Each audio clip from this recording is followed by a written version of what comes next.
Every year, thousands of people from West Africa, all over Africa, especially from Nigeria, Ghana, Mali, Senegal, Sierra Leone, Burkina Faso, and so on, risk everything in search of a better life in Europe. But they don't take planes, they don't do visa, they travel by land, crossing deadly deserts, lawless war zones, and dangerous seas. There are a lot of people back home. They wonder, they don't have the money to do visa, they don't have connection, they don't have agents, they are being persecuted at home, in their community, bandits, kidnapping, name it. And these people, most of them, some of them did not go to school, and they wonder, how can I run to a place of shelter? How can I run to a place of safety? Some people, they toil more from morning to night, and they wonder, if only I can relocate, if only to save, to have a better life, to have my peace. So in this video, I will show you the full routes from West Africa across the Sahara Desert through Libya or Algeria, and finally across the Mediterranean Sea to Europe. I bring to you the real story, what the media doesn't show you. If you just came across this channel, I beg you to subscribe to this channel, give me thumbs up, because I bring to you valuable contents that will keep you informed.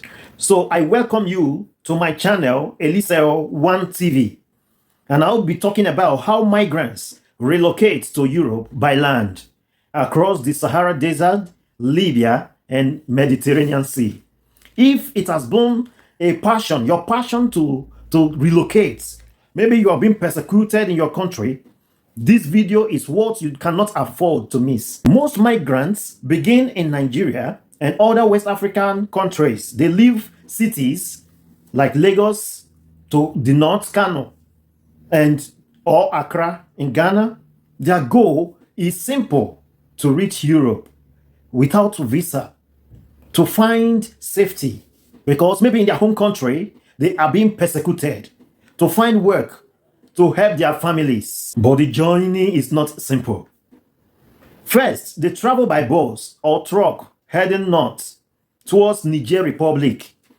Now, on crossing, to cross the border, everything, they don't have pass. These people don't have passports. They don't have visa. So everything is done in a hidden way. They usually meet people, they have connections, which they call as smugglers or boggers. They have connections, and these connections can carry them through different countries until they cross to Europe. Now, after they hiddenly beat the border in their country, they head towards Niger Republic and stay in Agadez. For each stop, they may stay up to 7 days. So the first stop in Agadez, they may take, some people stay up to 7 days, some people stay up to 10 days, some people stay up to 2 weeks in Agadez, especially for people that don't have money. Some begin to work to gather money. Some people, their connection, because their connection, their burger is waiting for other passengers. Some people can stay in Agadez up to 10 days, depending. But some people, 2 days, 3 days, 5 days, they are off. It is from this Agadez they prepare themselves for the wilderness, for the desert experience, for Sahara Desert. Now they usually go on a Helos pickup called Helos, because Helos is considered to be rugged. It can run through rugged grounds.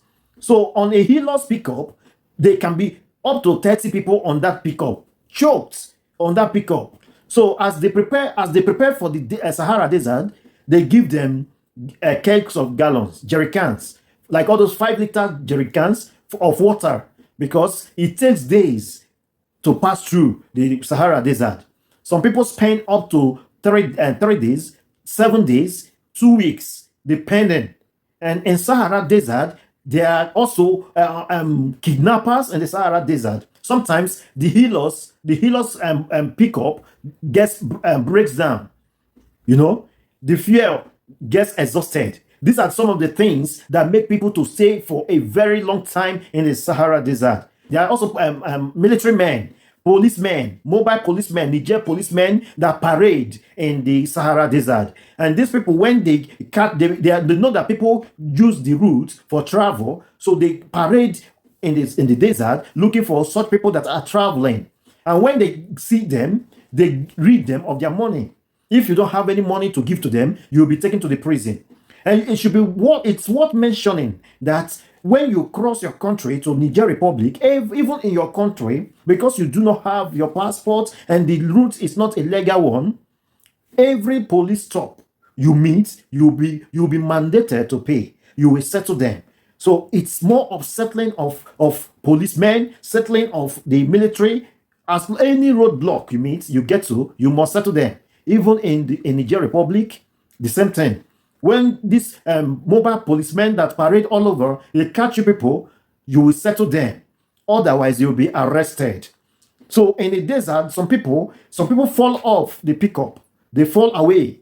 And usually, the drivers don't wait for them. So it is risky. It is very risky. Only the brave survive it. A lot of people have heard of stories where how people began to beg for urine, to drink urine, other people's urine. Some people, they die in the desert. Do you understand? So depending on the time, it's always at night, it's always cold, extremely cold, one that is capable of making one to freeze. It's extremely, extremely cold. Crossing Sahara is one of the deadliest paths. Temperatures reach over 45 degrees, and everywhere, desert, of course, there is no water. The sandy soil there is extremely hot. Sometimes in the desert, the pickup gets to a point that it cannot carry people and also be able to pass through the sandy soil. So what the driver would tell everybody to come down, to trek to a point, or maybe if they are hiding from a policeman, they tell people to trek, they direct you people where to trek. You have to, sometimes you run in the desert in that hot sun. So if you are not fit, if you are not used to jogging before you embarked on this journey, if you are not used to doing exercise, you may not survive it. Some people are not able to trek in the desert because when the driver sees that there's a roadblock, maybe the policeman or the sand in that area is not such that the car will be able to pass through, everybody on the bus, on the pickup, hillocks will come down, walk through the long distance and wait for the driver at a specified location while in the desert. So only the brave survives it. Some people, their water becomes exhausted and they are left without water. So it depends on the grace that is following you. If you have grace, some people before they embark on this journey, they pray, they fast. Some people, so it depends on your luck. Okay, some people go through the desert for 3 days, some people 2 days, some people 10 days, some people die in the desert. So it's for the brave. Now, once they cross the Sahara Desert in Niger Republic, they enter into Libya, a place called Saba. It's called Saba. There, they can stay. They can stay. That is the first place they stay. Some people stay there for another 2 weeks. Some people another 10 days. Some people 7 days. It depends on your connection. Now it is and meanwhile, while you are there, it's like a ghetto. It's like a ghetto. You must have your feeding money because if you don't have cash, you will die of hunger. So you must eat. So you must think about feeding money. By now, you should know that Libya has no stable government. Criminal groups and armed military groups control the areas. Kidnappers are everywhere. Migrants are often arrested and kidnapped. And some are held in unofficial prison. They take them to just unofficial prison and they torture them. They will tell you, call your people back home so that they will send money and you will be released. And the money is not small amount of money. It's very huge, in hundreds of thousands. Depending on what your currency is. So if you don't have such money to call, if you don't have someone to call, you are in big soup. They will torture you. You'll be extorted. You'll be forced to do. In fact, it's like a form of slavery. You'll be tortured. Some people die in the prison there for many weeks if you don't have who to call. So if you are lucky, you will not be kidnapped. That's why I say it depends on the grace you have. Women face serious abuse, rapes, and name it. All kinds of atrocity happens in Libya and in this journey as a whole. If finally they make the payment, the ransom to the kidnappers, and they are released, or some manage to escape from the prisons, Now they live in abandoned buildings or streets, waiting for their chance to cross the Mediterranean Sea.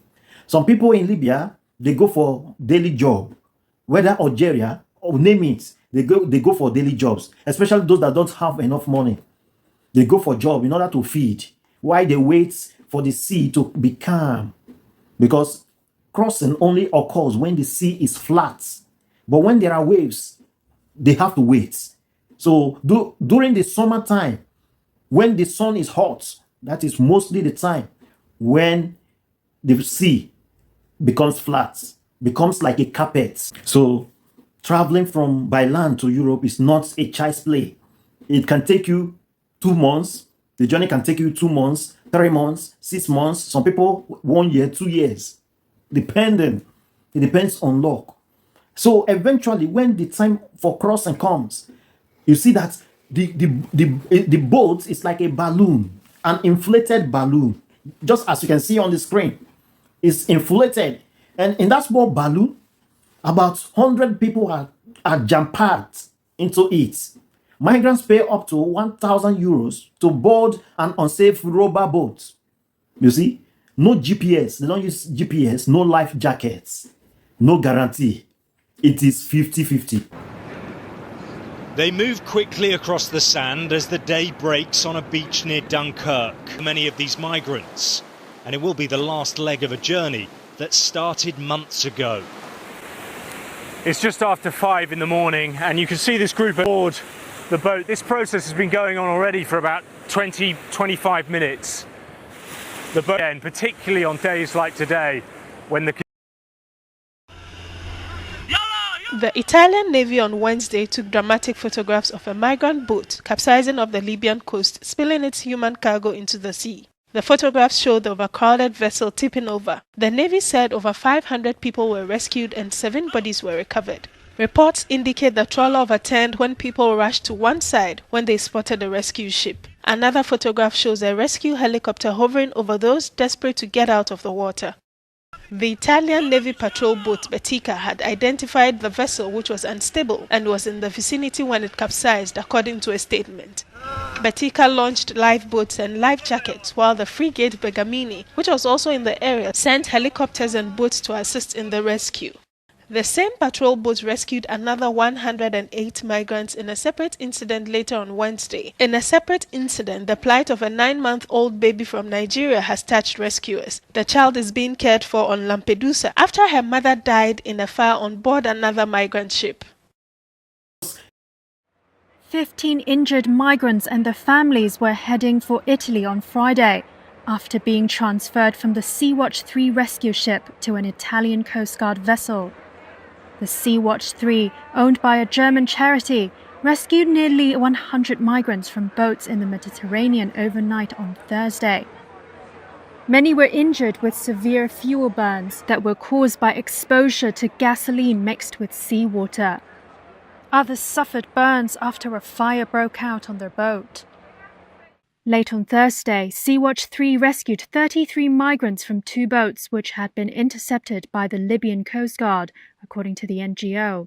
In a second operation at dawn on Friday, the same boat rescued over 60 people from an overcrowded wooden boat within the Libyan search and rescue zone. Migrant boat departures from Libya and Tunisia to Italy and other parts of Europe have increased in recent months with better weather. According to the UN's International Organization for Migration, more than 1,100 people fleeing conflict and poverty in Africa and the Middle East have perished this year in the Mediterranean. The fear they put in the small engine is little, such that they will be able to reach the international sea, where they will be rescued. But sometimes it finishes before they get there, and people become stranded, no fear. Sometimes the boat begins to leak. So it is extremely risky. So people that try to relocate by land are people that are ready to die. They don't mind dying. They are running away from war. They are running away from events in their country that is worse than death. So they don't mind dying anymore. So the goal of the ship is not to reach Europe, but is to be rescued. Once they pass the Libya Sea and enter into the international sea, You see that from that place, sometimes planes fly all over the area, aircrafts. They detect them and call rescue ships for them.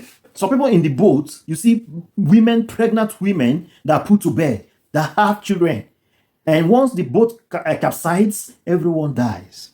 But once they are able to reach the international sea and they are rescued, just as you can see on the screen, now once they are rescued, they go, the country that rescues them, like for instance, Italy, take their number, their names, their biodata, their fingerprints, and all, and take them into reception centers. That is, give them accommodation, they give them food, they give them clothes. Just as you can see, some people that are sick are taken for treatment, but only few, only very few make it. Only very few. Life is still difficult, but safer than in Libya or the desert. NGOs operating rescue boats in the Mediterranean called Wednesday for the EU to resume search and rescue activities to help them respond to the summer influx of migrants. SOS Mediterranean, Médecins Sans Frontières MSF, and Sea-Watch have been recovering thousands of people in overcrowded boats between North Africa and Italy in recent weeks. Thousands have died on this path. Thousands are still trying. Thousands are still trying. I made this video to open your eyes to the reality of people, what people face just to find peace, safety, and opportunity. If you found this helpful, give me a like. Share this video with your community, with your friends, those back at home thinking to take this risky journey. Subscribe to this channel for more real life stories and immigration advice. So people that are rescued, some seek asylum, international protection, some seek for humanitarian protection. So this is where I would like to end this video. Give me a thumbs up and subscribe to my channel. Do you know someone that has passed through this process? Drop your comments. Drop your experience in the comment section. If you have any question, ask me any question and I will reply as soon as possible. Thank you for watching. Arrivederci. Ciao.